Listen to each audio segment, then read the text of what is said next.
Well, hello everybody. I'm Paul Polman, the former CEO of Unilever and the author of a new book called Net Positive: How Courageous Companies Thrive by Giving More Than They Take. First of all, I want to thank you and the Impact Economy Foundation, the VNO-NCW, as well as the City of Amsterdam for hosting the Nationale Conferentie voor de Brede Welvaart. It couldn't come at a more appropriate time. It's an honor to be speaking to you, and I apologize not being with you in person, but unfortunately, I have to be in the Far East. There's no doubt that we live in a challenging environment and that things are getting tougher, be it the geopolitical situation, the effects of our planetary boundaries and climate change, or the ever-growing inequality. These are huge challenges, but I would argue also probably some of the biggest opportunities that we have in the history of mankind. Yes, we find ourselves in a delicate moment, and yes, the world is in trouble. COVID has taught us some things that I think are important, reminding ourselves of. First of all, the complexities of our system and the interrelationships, the destruction of biodiversity, our human health, inequality, the racial dimensions, the links to the overall economy. It is all related. We've seen, above all, that we can't have infinite growth on a finite planet, and anything we can do forever is by definition unsustainable. COVID has also reminded us that we can't have healthy people on an unhealthy planet. Nor can we continue to optimize within a system that is not designed to deliver anymore. We really have to drive the broader systems changes to get the results we are seeking.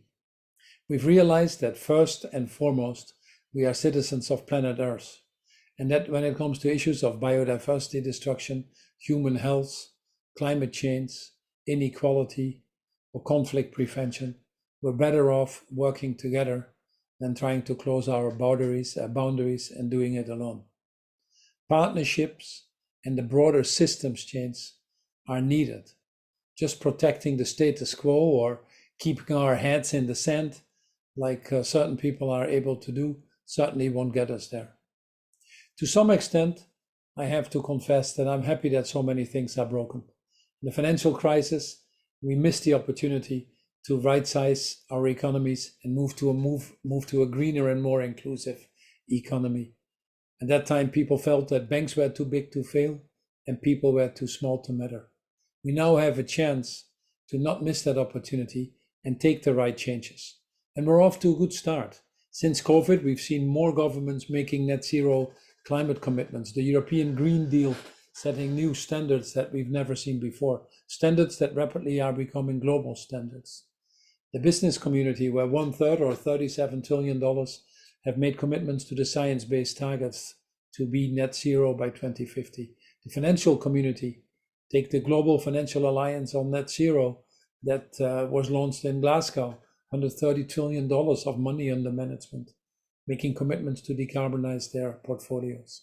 But what I am excited about is the rallying cry from the citizens of this world, increasingly the Gen Zs or the millennials demanding the changes, often expressed as well by the employees of our companies, willing to walk out if companies take positions that might be considered less than responsible.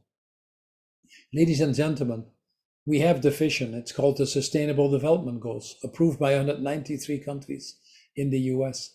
Increasingly not only becoming a moral imperative, but increasingly the most attractive business opportunity. We have the technologies to get there. And yes, we have the financial and economic arguments and incentives to move as well. In fact, I would argue we're at a moment in history where the cost of not acting is actually higher than the cost of acting. COVID has cost us $17 trillion to date in Europe and the US to save lives and livelihoods. Infinitely more, I would argue, than what it would have cost us to protect biodiversity in the first place. On climate change, Deloitte just issued a study that shows that if we don't take action and stay on the current trend, and likely then end up above 3-degree warming, we would incur a cost of $178 trillion by 2050 onwards. However, if we bend that curve and get closer to 1.5 degrees, we could turn that into a benefit of $43 trillion. We now need the willpower, to be honest. Many would argue that this is not a crisis of climate change or food insecurity or inequality. After all, they are the symptoms. I would argue that this is a crisis of greed, of apathy, or selfishness. But yet, over and over, it feels to me increasingly absurd, or actually surreal, as I argued in a recent article in Harvard Business Review, that we still today have to justify investing in our own survival. That's why I'm so pleased that you've embraced the work of George Sarafin and many others that has been done at Harvard behind the weighted impact accounts, where George looks at thousands of companies and ranks them by industry and finds that the companies that are more aggressively attacking the negative externalities like climate change or water or destruction of biodiversity, that the companies that more aggressively attack these negative externalities are actually higher valued by the market. So what some people might see as non-material or hard to measure factors like social or human or environmental capital is actually increasingly by the smart part of our financial market taken into account. In fact, Just Capital, the organization in the US that looks at a more morally conscious business model, was looking at companies that put a stronger purpose forward, work multi-stakeholder, longer-term business models, put sustainability at the core of what they do, that these companies saw a 7% higher return on equity and a 56% higher return on shareholder value in the last 5 years alone. As I said, we're moving. We don't need to spend too much time on that anymore. If you're not convinced yourself, legislation will force you, or otherwise the signals of the marketplace. But unfortunately, we're not moving at the speed and scale that is needed. And this is why we wrote the book Net Positive, How Courageous Companies Thrive by Giving More Than They Take. We simply wanted to reframe what good looks like. If I put it very simple, this wonderful world is 4.6 billion years old. If I put it at a scale of 46 years, human beings have only been here for 4 hours. The Industrial Revolution only started 1 minute ago. And in that 1 minute, we destroyed half of the world's forests. This year, July 28th, is the day that we call World Overshoot Day, that we use up more resources than the world can replenish. I would argue that every day after that, we're actually stealing from future generations. So it is about us going back within the planetary boundaries and not living well beyond the planetary boundaries. Yet most companies are still in the CSR, corporate social responsibility mode. If you look at the sustainability reports issued now by 92% of the companies, it talks about less plastics in the oceans, less carbon emission in the air, less deforestation in our value chain. But ladies and gentlemen, when we have overshot our planetary boundaries to such an extent, less bad is simply not good enough. Less bad is still bad. I used to murder 5 people. Now I murder 3 people. I'm not a better murderer. So we need to move our mindsets from CSR, corporate social responsibility, to what I call RSC, responsible social corporations. Even a net zero or sustaining model is not good enough. The current system clearly isn't working. The only thing that works is to think regenerative, restorative, reparative. And that is what we call net positive. Companies that increasingly start to embrace that are getting the benefits of it. Companies that continue to deny it are increasingly heading to the graveyard of dinosaurs. So if being green is about doing less damage and sustainability about being net zero, then net positive is actually about making things better. In our book, we ask 2 very simple questions. How can you profit from solving the world's problems, not creating the world's problems? And is the world better off because your company is in it? Yes or no? For us, net positive companies are the companies that first and foremost take responsibility of their total impact in the world, all consequences, intended or not. Still, too many companies think they can outsource their value chain and also outsource their responsibilities. It simply doesn't work anymore. Net positive companies operate for the long-term benefit of business and society. In fact, they want a positive return for all of their stakeholders. They understand the importance of shareholder value, but see it as a result of what they do, not as a myopic goal. And last but not least, they actually work and participate in driving the broader systems changes that we need.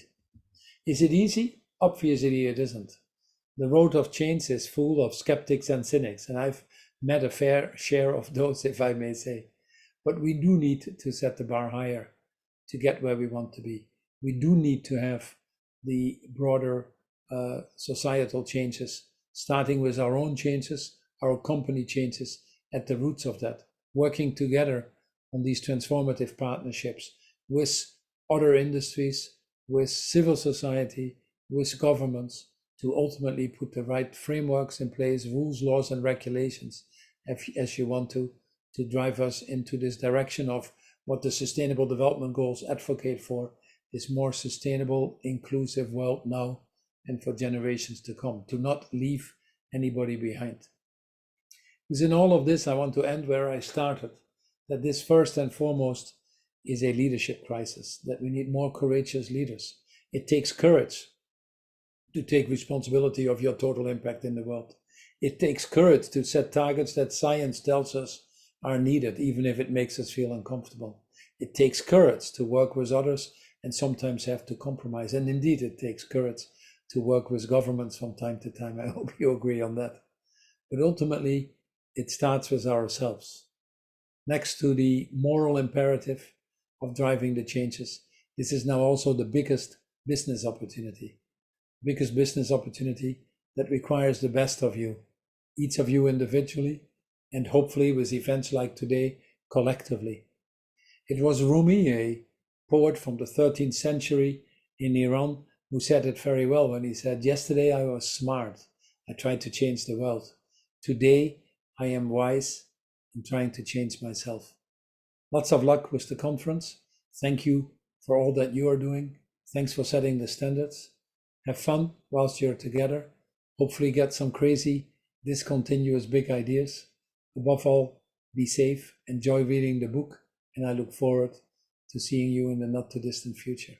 Thank you very much.